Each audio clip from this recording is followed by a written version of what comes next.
Welcome to this week's Real Estate Q&A, where I talk about what's going on in the housing market, and I address 5 comments or questions from the last week off of our YouTube channel.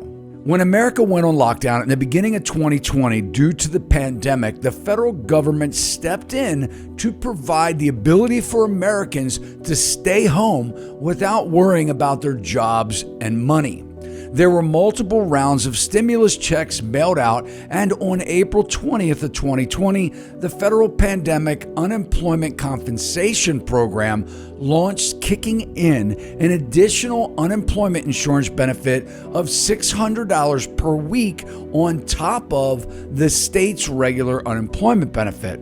And for many, this additional stimulus paid people actually more money to sit home than they were making at their job. And what happened next was unprecedented. There was a nationwide foreclosure moratorium as well as an eviction moratorium put into place that banks and landlords could not throw anyone out of their home not paying their house payment.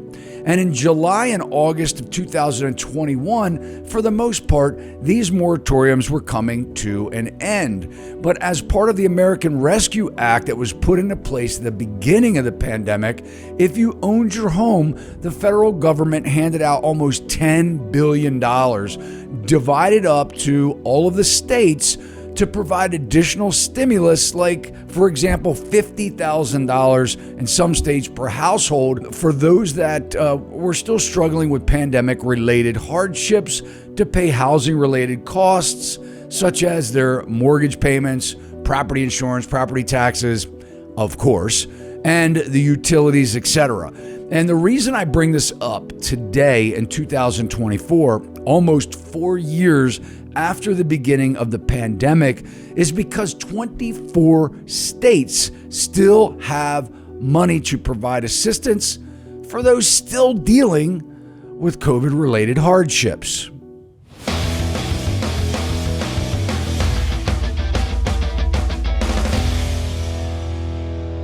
Okay, welcome back. If this is your first time watching, I'm Todd Sachs, a Maryland real estate broker and the host of Sachs Realty's podcast. And this podcast is dedicated to everything real estate. And if you like it here, please consider subscribing. And we always appreciate when you share our videos with your family and friends.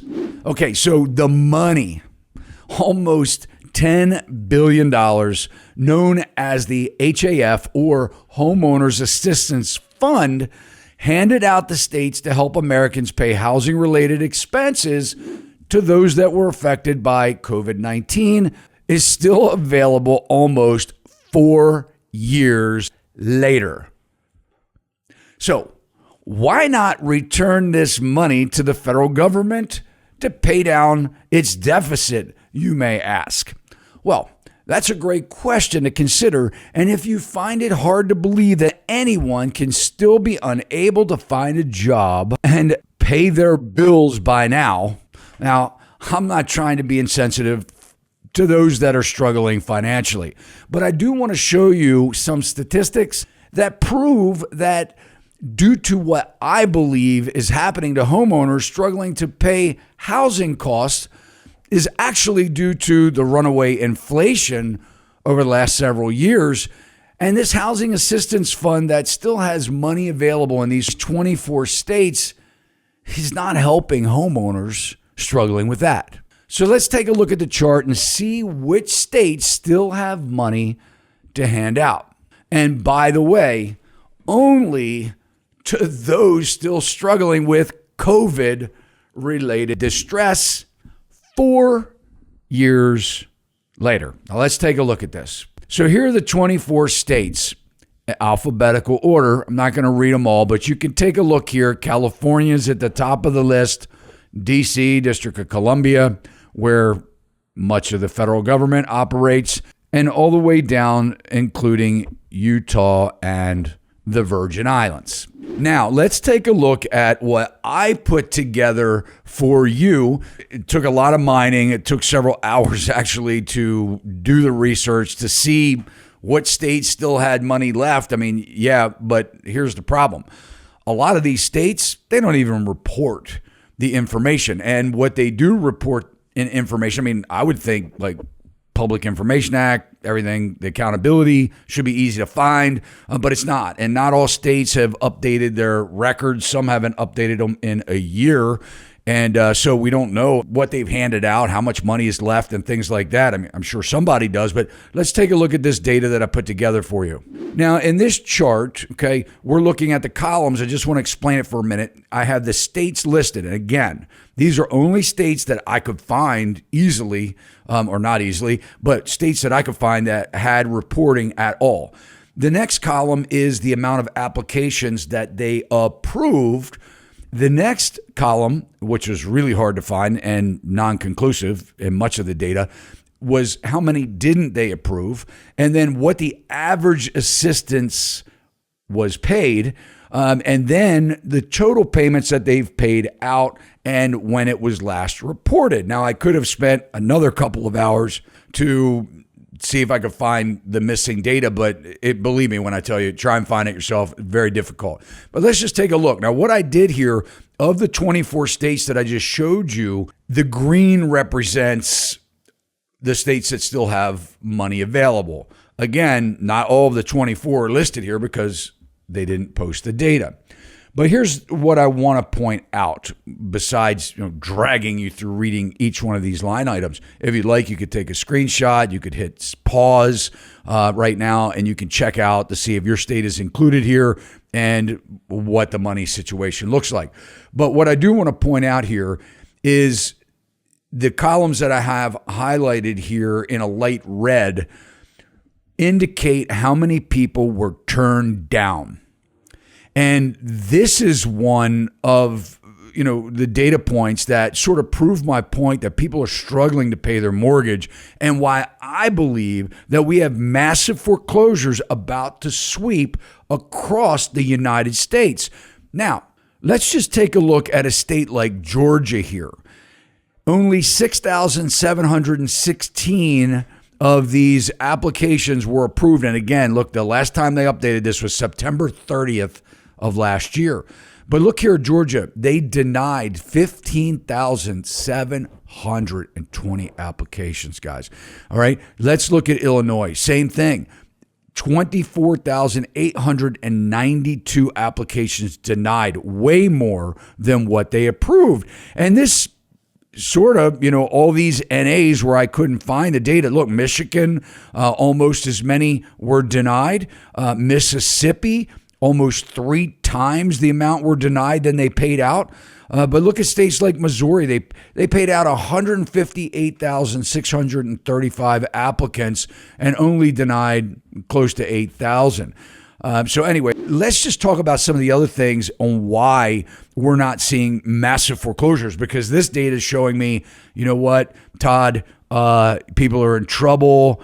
They can't pay their mortgage. That's why they're applying for this money, but they're not getting it, or they weren't approved because maybe they couldn't prove 3 years later, pandemic-related hardship. But that's why the FHA and VA have now stepped in, and they came up. I mean, so many different modifications happen over the last 3 years to keep people in their houses. I mean, after all, housing may be, according to the federal government, a too big to fail business, considering all the revenue and 30-some% of GDP.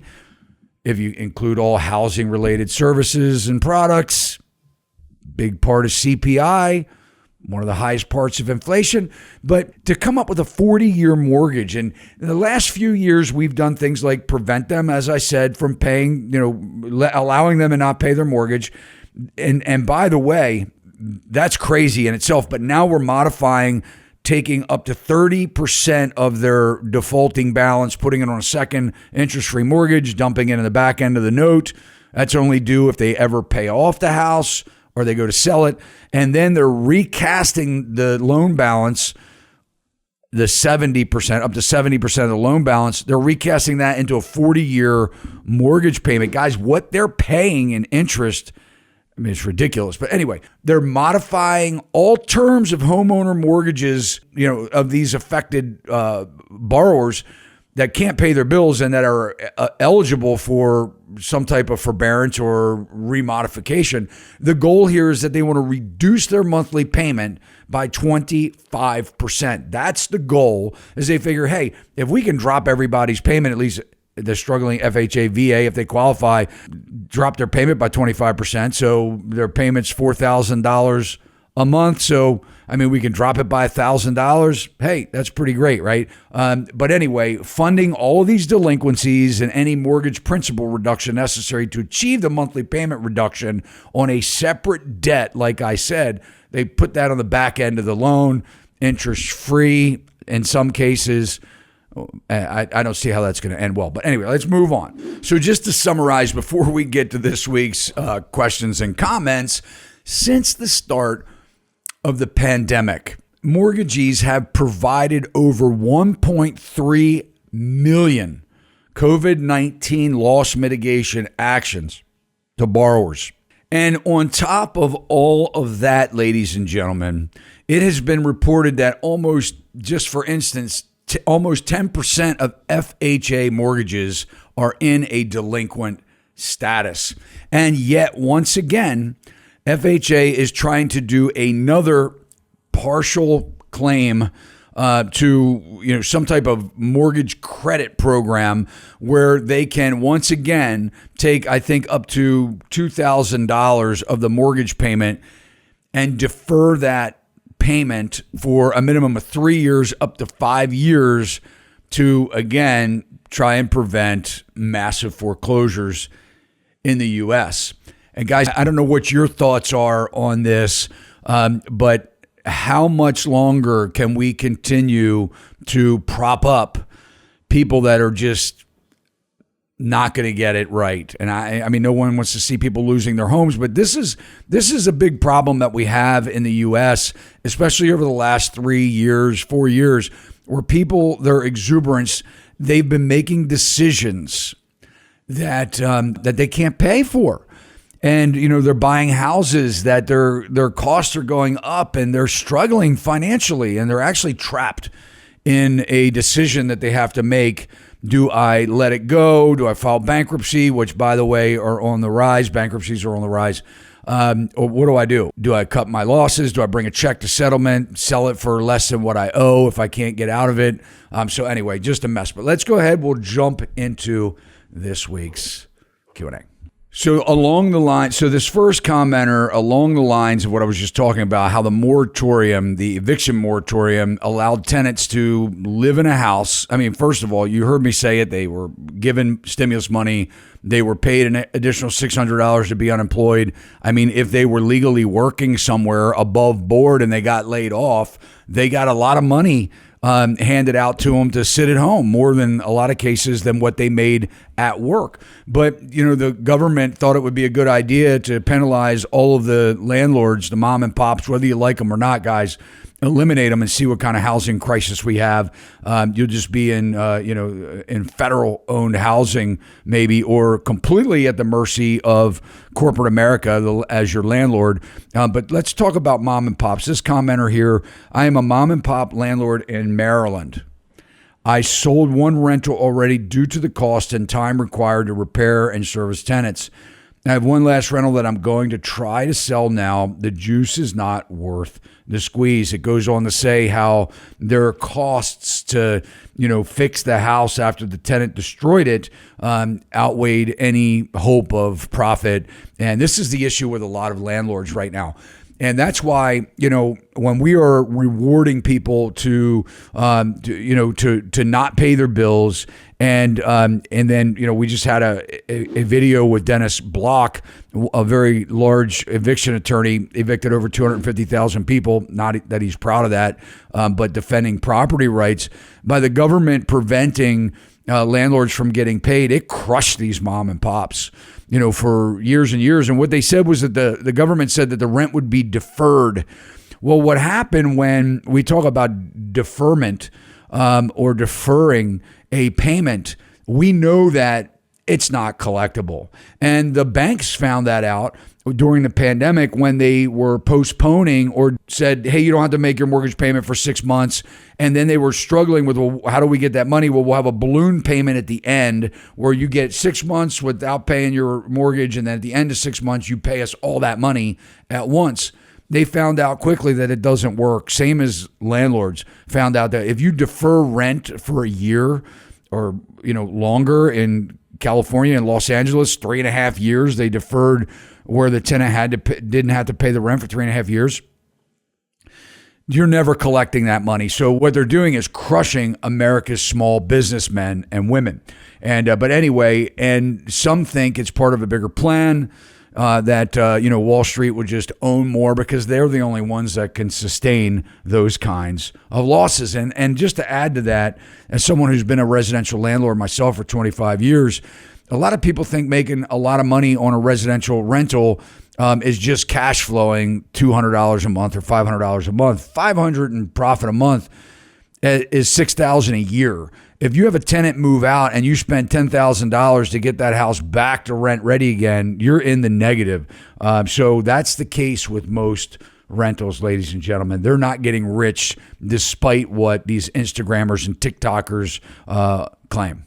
Now, our next commenter is talking about the Fed. Now, we have a big Fed meeting that's coming up here. A lot of people think that the Federal Reserve is going to pivot and drop rates. Is that going to give people reprieve? I think it's just going to allow banks to get rich again, collect more money. Because I want to give you an example. Let's say that you have a credit card balance of $5,000 you can't pay off. You're carrying it month over month over month. The credit card companies claim that the reason why they're now charging you 30%, 29.99%, well, because they have you and you can't pay off. That's why you're continuing it month after month. Maybe you've even been late by a couple days. Well, what's happening is if they drop the interest rates, the Fed rate from 5.5% to 3%, or even worse yet, like they did in 2007, which didn't work, by the way, to 1%. Is that credit card company going to drop your balance, your interest rate on your balance back down to 2.99% and 3%? No. They're going to keep it at 30%, right where it is now, and you're still never going to pay off that debt unless a miracle happens and you get a huge bonus and overall cost, we have deflation. Not disinflation, but deflation. So, this comment says the Fed doesn't want to save the housing market. The Fed has two goals: bringing down inflation and increased labor participation rate. Now, speaking of labor participation rate, for the last year, they've been shouting from the mountaintops how strong the job market. You know that 439,000 jobs were erased quietly from the Fed's jobs report. There was an article on yahoofinance.com that proves that the numbers were not true. The jobs report, not as good as the federal government claimed.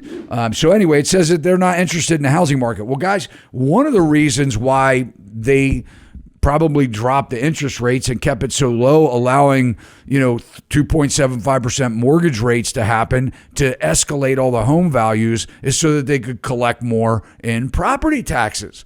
Because across the board, there are states that have gone up to over 50% assessments year over year, 50% increases in assessed property values, where they're just raking in tax revenue, property tax revenue, as a result of the high cost of housing to buy a house, own a home today. Now, I saw one article in Maryland. It was like on Maryland's, website, where it says that proof that property taxes have risen so much means that it's a great investment to own a home, because your values, ladies and gentlemen, are just quadrupling, tripling, doubling, maybe not at all. Maybe we're going to see a reversal of that. But anyway, let's move on to our next comment. Our next commenter says, home prices must come down 30 to 40%. No real way out without creating super inflationary environment which politicians cannot survive. No sitting president or government can survive hyperinflation. Home prices must fall big time in America. Guys, so this commenter is exactly right. if we reduce our home prices by 30 or 40%, we're really going to just be getting back to 2019 prices, 2021 prices, because we know home prices since the pandemic have skyrocketed for reasons that I've just mentioned. But here's the thing. We're kind of like stuck, right? We have the housing market's too big to fail. The government is the new subprime lender because they're allowing people with 580 credit score and FHA little money down with down payment assistance programs that make it almost zero money down to buy a house. And most Americans don't have $1,000 in their bank account that are buying homes. So when we look at all of this and we say jobs either have to go up, job salaries need to go up, or the only way out of this is hyperinflation, which is going to make things even worse. So what do you think? You can drop your comments below. Do you agree with me that we need a massive home price correction, and we're going to get it? All right, so our next commenter says, I'm on fire today. Talking about a video that I did, said FHA mortgage disaster. Said, great points. I'm sorry, but America can build affordable homes. Builders have been greedy for way too long, and they may be forced to come way down in price, whether they like it or not. So a couple thoughts on builders and home prices. I've been a builder for many years, home builder. The regulations, first of all, the red tape knocks out affordable housing, because the money that a developer and a builder has to do to put a major subdivision in, we're talking millions and millions and millions of dollars and years of soft costs, engineering, architecture, land development plans approved, gaining permits, dealing with stormwater management, reforestation, all the implications, the impacts, moratoriums, fees for everything, makes it really cost prohibitive for a builder to build an affordable house. That's why they're building these McMansions, so that they can make more profit based on the larger square footage. Otherwise, it doesn't work. And as we know, a lot of these federal and state policies crush and prohibit mom and pop builders or small builders like myself from wanting to get involved at all. And so the regulations, it's not the greedy builders from a mom and pop level, but yes, you could say that it is greedy builders from a publicly traded builder, such as the big names that we all know. And then finally, our last commenter said, I've walked away from multiple offers on a few homes I was interested in. It's not worth it to me to pay beyond the listing price. I will wait to the right home for the right home that is meant to be at the price within a range I want to pay. Or better yet, I hope that you can afford, because a lot of people, they still think it's a good price, but don't realize that the costs that are going up really cripples them moving forward in their ability to pay their bills or live life, take vacations, just relax, get out of debt. One of the best pieces of advice that I'm going to give you if you're interested in buying a home is contact a loan officer up to a year prior to buying a home. Let's get your finances in order. If you need a good lender, we know lenders that are in all 50 states and including the District of Columbia. So you can reach out, you can send me an email, or you can go to SachsRealty.com. You can click on, in our preferred referral network, lenders, and you can reach out to them directly, or you can just reach out to me, send me an email, and I'll get you connected. But we want to see you better prepared when buying a house. We want to see that you're able to properly save, that you understand what your closing costs are going to be, your fees of, to buy, to get into that mortgage, and then really help you to sort of put a plan together to get the highest credit score so that you can get the best rate at the time of your purchase, which makes a huge difference in your affordability, and that you're prepared with what you need to know to move forward with what we're still trying to hold on to as the American dream of home ownership. Well, thank you guys so much for watching. If you liked the video, you can smash that thumbs up. It'll sure let me know that you enjoyed it. And if you haven't subscribed, please consider doing so now. Hit that little alert bell. Yes, the alert bell. And you'll know when we upload content just like this. And as I said earlier in the video, The best compliment that you can do for us here at Sachs Realty is share our videos and help us to build our subscriber base so more people hear the truth about the housing market and the real estate industry in general. And finally, keep those comments and questions coming. You never know, you might just find your comment or question on next week's Real Estate Q&A. See you next time. Sachs Realty, Maryland broker number 607720, office number 443-318-4514, equal housing opportunity.